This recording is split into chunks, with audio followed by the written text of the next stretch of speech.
Good morning. My name is Richard Hudson. I'm chairman of the NRCC, and I'm here to tell you it's morning again in America. On Election Day, Americans sent a clear message to reject the consequences of Democrat control. They said they couldn't afford the basics for their families' needs. They didn't feel safe in their communities. Their values were under attack. Joe Biden, Kamala Harris, Hakeem Jeffries, and extreme House Democrats were the cause. Donald Trump and House Republicans are the solution. That's why voters delivered House Republicans a majority and sent Donald Trump to the White House in a landslide. I'm proud to have led the NRCC to achieve this victory. Even after Democrats spent $550 million spreading lies about House Republicans, we went on offense and flipped seats from Pennsylvania to Michigan to Colorado and beyond. The American people saw through the Democrat lies because Republicans had better candidates and a better message about what we would do to improve their daily lives. Though it was my honor to lead our successful effort to hold the House at the NRCC, I didn't do it alone. House Republicans bought into the plan. We had record member participation from across our conference, and our entire incredible leadership team worked together to make it happen. I'm especially grateful of our team leader, Speaker Mike Johnson, whose dauntless energy and hard work are the reason we're here, raising $27 million directly to the NRCC and traveling to countless cities in over 24 states to help our candidates. Thank you, Mr. Speaker. You've earned the gavel, Mr. Speaker, with your long days on the road, little sleep, and relentless optimism. Now, with Donald Trump as president, Mike Johnson as speaker, and a new Senate majority, Republicans will have unified government in Washington for the first time since the beginning of President Trump's first term. And what did we do together during that first term? We passed historic tax cuts that led to the greatest economy in a generation. We supported border security legislation and building the wall, leading to historically low illegal crossings. We rebuilt our military in pursuit of foreign policy that led to peace and stability around the world. We had energy independence for the first time. Kamala and extreme Democrats, right on cue, broke it. You broke it. Now Republicans have a mandate to fix it. If we deliver on the promises we campaigned on, I'm confident the American people will reward our success. I'm ready to get back to work. Let's get it done. And now I'd like to introduce our Majority Whip, Mr. Tom Emmer. I guess he's happy that I'm going to speak. You don't get that every day, Mike. Well, actually, I do. Yeah. That is true, every day. 1 week ago today, Americans elected a Republican president, a Republican Senate, and a Republican House with a mandate for change, a mandate for more affordable cost of living, secure borders, less crime in our streets, and a restoration of American dominance on the world stage, a mandate to put America first and make this country great again. I've always said we run to win and we win to govern. Voters gave us the wins we asked for. Now it's time. Now the time for governing is here. The Speaker and the Majority Leader have put together a legislative agenda that will allow us to hit the ground running on day one and begin delivering on President Trump's America First agenda. As the whip, I will work with every corner of our conference to ensure every voice is heard, every constituent is represented, and that we get these policies across the finish line. Our members have worked hard over the last 2 years to show what a House majority is capable of. We passed legislation to lower costs for families, secure our borders, and reverse the damage the Harris-Biden administration has inflicted on our country, all of which collected dust on Chuck Schumer's desk.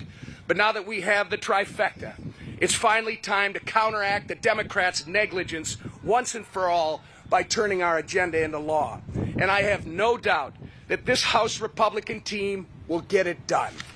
The time for failed policies that have wreaked havoc on hardworking Americans for the last 4 years is over. The time for proven leadership is now. And with that, I turn it over to one of our proven leaders, our majority leader, Steve Scalise. Thank you, Whip. Last week, the American people delivered a mandate to this town, to Washington, that they want to fix the problems that have been plaguing families all across this country for the last 3.5 years.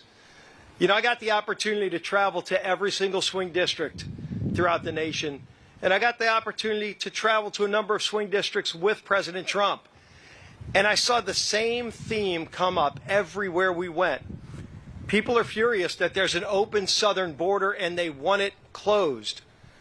People are struggling because they can't afford to buy food or fill up their cars or pay their utility bills.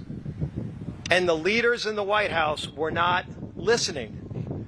And what we talked about when we were out on the campaign trail and our candidates talked about were real issues, real solutions to the problems that those families were facing. We talked about how Republicans, if we get the White House and the House and Senate, would act quickly to get our economy moving again, to lower costs at the grocery store, to lower electricity costs, to secure our southern border and restore America's place in the world. Those were the issues we actually ran on and talked about in every community in America, and the American people responded. And the other side is sitting around trying to blame themselves and assign blame for what the reason was for their failure, but they still will not admit the real problem why Democrats were rejected at the polls last week. It was because they had no answers. They had no message to those families who were struggling. They wanted to double down on the same failed far-left policies that they've been ramming through Washington for the last 4 years that caused this inflation, that caused the open borders, that caused the problems that families are facing. And so as we prepare for this unified government, this unique opportunity that the American people have given us, one thing the American people can rest assured in knowing is that President Trump and this Republican majority are already planning to go to work for them on day one in January to start fixing those problems. We have an agenda we've been planning for the first 100 days to lower food costs, to lower energy costs, to secure America's border, to get this economy moving again so those families who have been struggling can finally get back on their feet, can finally have some savings in their pockets so they can send their kids to college, so they can go on a family vacation, so they can have more take-home pay. That's an agenda we've been working on with President Trump for months now. We didn't wait until the day after the election to start planning this. And this shows the relentless focus of Donald Trump. He knew that if he had won the election, this would be his last opportunity to serve as President of the United States. And there will not be a minute to waste. And you can see his resolve already and how quickly he's making really good, smart picks. I know he's already pulled a few really talented people out of the House, hopefully no more for a little while until special elections can come. But it shows you the talent that we have and the ability we have to get this country turned around quickly. The American people are hungry for it. And they're going to find a Republican leadership ready to work for them so that they don't have to struggle any longer. And the man leading that charge, who worked as tirelessly as ever, and I know the whip and our NRCC chair, Richard Hudson, talked about this. Nobody's traveled around the globe, theoretically, more than Mike Johnson to ensure that even though some of the pundits said we couldn't hold the House, we would hold the House so that we could continue delivering those promises. Our Speaker of the House today and tomorrow, Mike Johnson.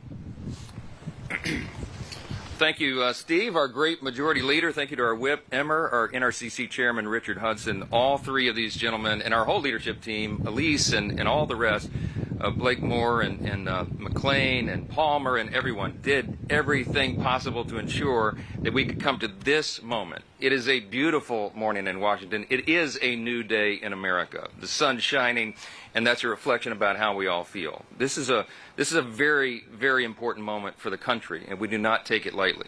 We did work really hard to bring this day about. The actual statistics are even harsher than you said, Richard. My team calculated, they told me last night, Actually, when it was all said and done, it did more than 360 campaign events in over 250 cities across 40 states. And I logged enough miles to circumnavigate the globe 5.5 times. But it was worth it. It was worth it. And we got extraordinary candidates. We flipped blue seats to red as we planned, and we kept this majority. We expect that the majority will be larger than last time. We still have a number of races outstanding, but we're very optimistic about those.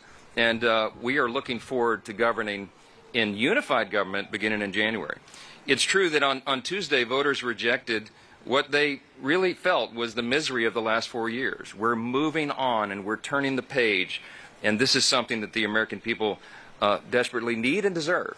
We are going to raise an America First banner above this place. And you saw a demographic shift that I was talking about on the campaign trail for over a year, with new demographics, new groups of persons who had not traditionally been with the Republican Party, who came on board with us because they believed in what we were saying. They believed the answers that we were providing for all the great challenges facing the country.